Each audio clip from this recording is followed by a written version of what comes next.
फक्त जुन्या उशीची खोळी घ्यायची आहे आणि ती फॅनला अशा पद्धतीने घालायची आहे.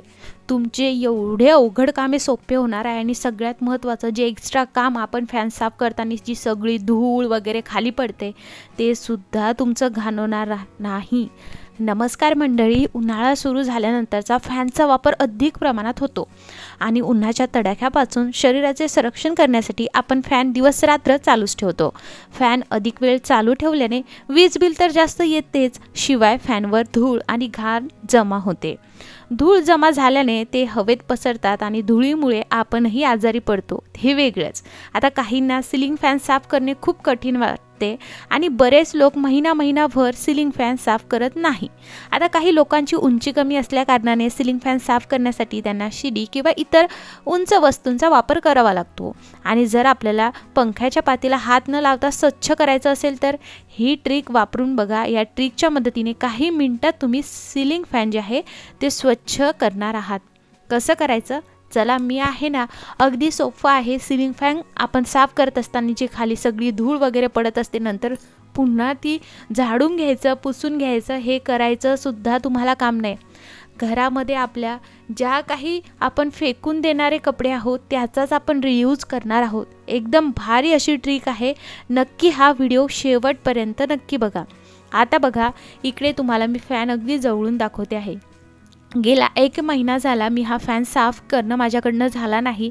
याच्या पात्यावरती धूळ बघू शकता, त्याचबरोबर त्याच्या सेंटरला पण बघा किती धूळ झालेली आहे. आणि अगदी त्या धुळीचे आपण जसे म्हणूया तसे गोळे तयार होतात, ज्याला बुरकुला म्हटलं जातं. आणि ते अगदी आपल्या अंगावर, अंथरुणावर पडत असतात, इकडे तिकडे पडत असतात.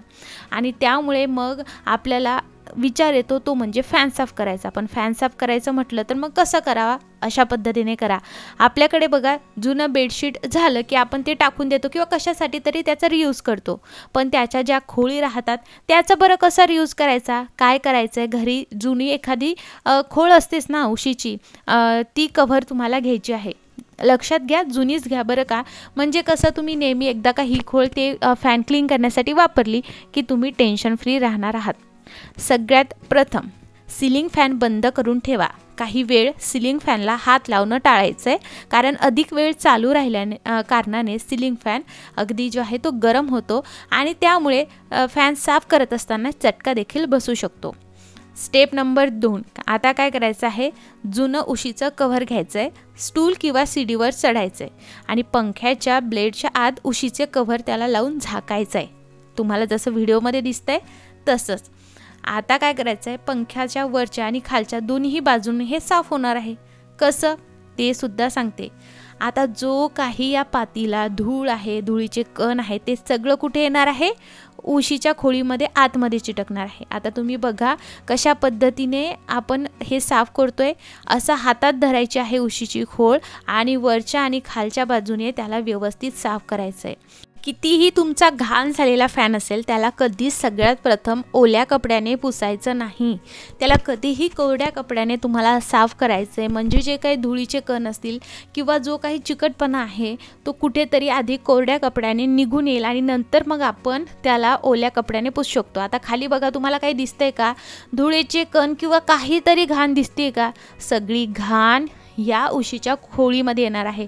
त्यामुळे जुनी झालेली उशीची खोळ असेल किंवा कव्हर असेल त्याचा असा वापर तुम्हाला नक्कीच करायचा आहे. त्याचबरोबर पंखा साफ करताना बऱ्याचदा ते धुळीचे कण ना डोळे आणि केसांवर पडतात आणि त्यामुळे पिलो कव्हरच्या मदतीने फॅनच्या पाती स्वच्छ आपल्याला पुसून घ्यायच्या.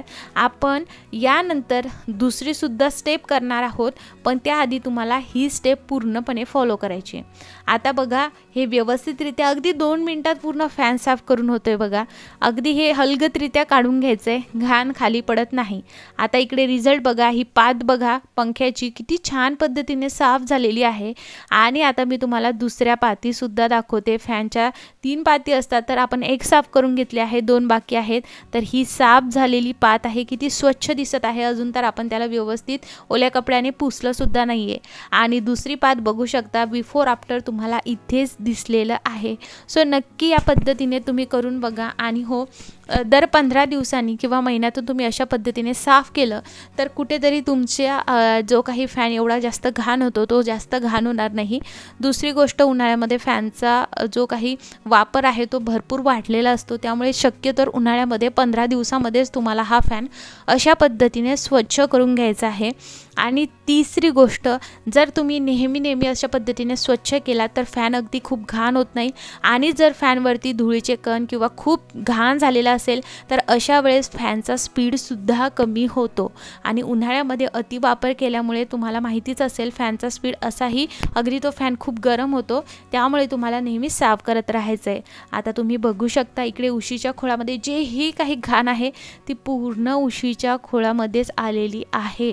तिन्ही पाती जे आहे मी साफ करून घेतलेल्या आहेत. आता मी तुम्हाला जे आहे अगदी व्यवस्थित दाखवते. अगदी आपण झटकलं ना तरीसुद्धा त्यामधला बिलकुल घाण खाली पडत नाही. तुम्हाला मी उलटी करून दाखवते आहे. आता तुम्ही स्पेशली किचनचा जर फॅन साफ करत असाल तर त्यासाठी तर तुम्हाला नक्की उशीची जी काही जुन्या उशीची कव्हर आहे ती नक्की वापरायची. नंतर हे स्वच्छ पाण्याने धुवून घ्यायचं आहे. आता आपली पहिली स्टेप झाली आहे. दुसरी स्टेप, इकडे कोमटसर पाणी किंवा गरम पाणीच तुम्हाला घ्यायचं आहे. स्पेशली हे करत असताना ही टीप तुम्हाला किचनच्या फॅनसाठी आवर्जून फॉलो करायची आहे. आधी आपण कोरड्याने पुसून घेतलं, आता यामध्ये टाकायचा आहे शॅम्पू. जोही शॅम्पू तुम्ही वापरत आहात तो शॅम्पू तुम्हाला इकडे टाकायचा आहे. अंदाजेच टाकायचं आहे, असं काही प्रमाण नाही. बाकी यामध्ये आपल्याला काहीच टाकायचं नाही, वॉशिंग पावडर नाही का बेकिंग सोडा काहीच टाकायचं नाही. शॅम्पूने अगदी मस्त असा क्लीन अँड क्लिअर आपला फॅन मस्त असा स्वच्छ होणार आहे. तसा तर तो फॅन पूर्ण स्वच्छ झालेलाच आहे, पण आता पुन्हाच आपण एवढं साफ केलं आहेच तर मग ओल्या कपड्याने आपण व्यवस्थितरित्या पुसूनसुद्धा ते घ्यायचं आहे. आता इकडे आपलं हे सोल्युशन तयार झालेलं आहे. एकदाच जर तुम्ही सगळ्या घरातले फॅन साफ करायला घेतले तर आधी ते कोरड्या कपड्याने पूर्ण पुसून घ्यायचे आणि नंतर ओल्या कपड्याने जे आहे ते पुसायचे. एकदा स्टार्टिंगलाच तुम्हाला ओल्या कपड्याने फॅन पुसायचा नाही. अशा वेळेस काय होतं, फॅनच्या पात्यावरसुद्धा थोडंफार प्रेशर येतं, कारण आपण ते हाताने व्यवस्थित असं प्रेस करत राहतो ना, त्यामुळे वाकायची सुद्धा शक्यता असते फॅनची पाते. त्यामुळे आधी कोरड्याने व्यवस्थित आपल्याला पुसून घ्यायचे आणि नंतर बघा अशा पद्धतीने तुम्हाला ओल्या कपड्याने पाते पुसून घ्यायचे आहे. कोणाची तरी तुम्ही हेल्पसुद्धा घेऊ शकता. सो रिझल्ट अगदी तुमच्यासमोर आहे. फॅनची पाते बघा किती छान पद्धतीने स्वच्छ निघालेली आहे. हा व्हिडिओ तुम्हाला कसा वाटला आणि उशीच्या कव्हरीचा हा वापर तुम्हाला कसा वाटला कमेंटमध्ये नक्की सांगा. आणि या उन्हाळ्यामध्ये किंवा तुम्ही हा व्हिडिओ कधीही बघत असाल तर अशा पद्धतीने फॅन नक्की साफ करून बघा आणि तुम्ही बघाल की फॅन एकदा तुम्ही साफ केला तर त्याचा स्पीडसुद्धा चांगल्या पद्धतीने वाढतो. हा व्हिडिओ तुमच्या फ्रेंड्स आणि फॅमिलीसोबत नक्की शेअर करा. अजून कशा रिलेटेड व्हिडिओ हवा आहे हे सुद्धा मला तुम्ही कमेंटमध्ये नक्की सजेस्ट करू शकता. चला तर मग मंडळी भेटूयात पुढच्या व्हिडिओमध्ये.